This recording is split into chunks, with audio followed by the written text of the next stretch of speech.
There ya. There is a Scientology org in Vancouver. What confuses me is Scientology wants to attract well-off people, and their location is in the worst downtown location possible. Lots of homelessness, drugs, prostitution. It's all around sketchy. I've never seen anyone on the sidewalk trying to attract people into it. They have no pamphlets or flyers on display outside, and they have virtually no presence other than the building's signage. Why would the Church of Scientology persist in maintaining an org in such an undesirable location? They're certainly not trying to recruit any of the locals. Not that I am disparaging the homeless by any means. Okay, cool. So what you're seeing in Vancouver is a non-ideal organization. And of course, from day one, I've been talking about ideal orgs. The whole effort by David Miscavige to upgrade and renovate all the churches all over the world. And Vancouver is one that hasn't been gotten to yet. They might have purchased a building now. I don't remember, but they are not renovated and moved into it. So they're still in their crappy quarters that they've always been in. And those are the ones that they can afford to pay for, see?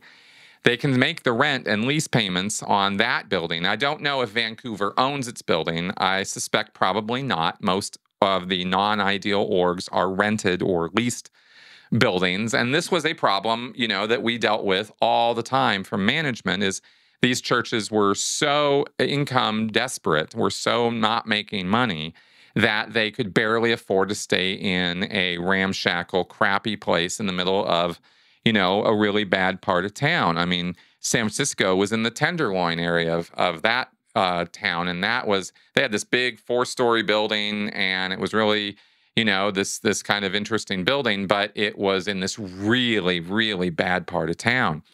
Many, many Scientology churches are, especially the ones, again, that are non-ideal.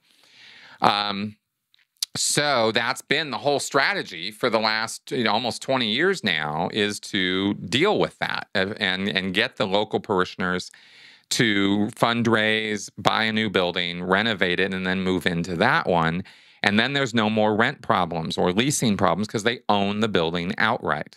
And then they have a really nice place. And they generally don't put those places in, really low rent, bad districts. They find some, historical building or nicer building, and they do it that way. But every church area is different. You'll find exceptions all over the place to what I just said. So why would they persist in that area? Because they don't have the money to do anything else. The local city level churches are pretty broke places.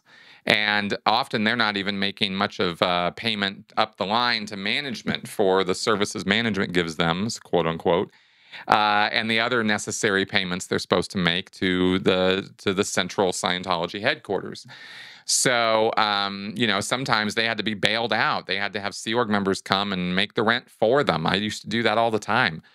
So it's a constant problem. And that's why you see that the way that it is. And Canada has never been a big place for Scientology. None of the churches of Scientology in Canada are at all successful, booming, big places. They've always been struggling along in their little hobnailed way. So there you go.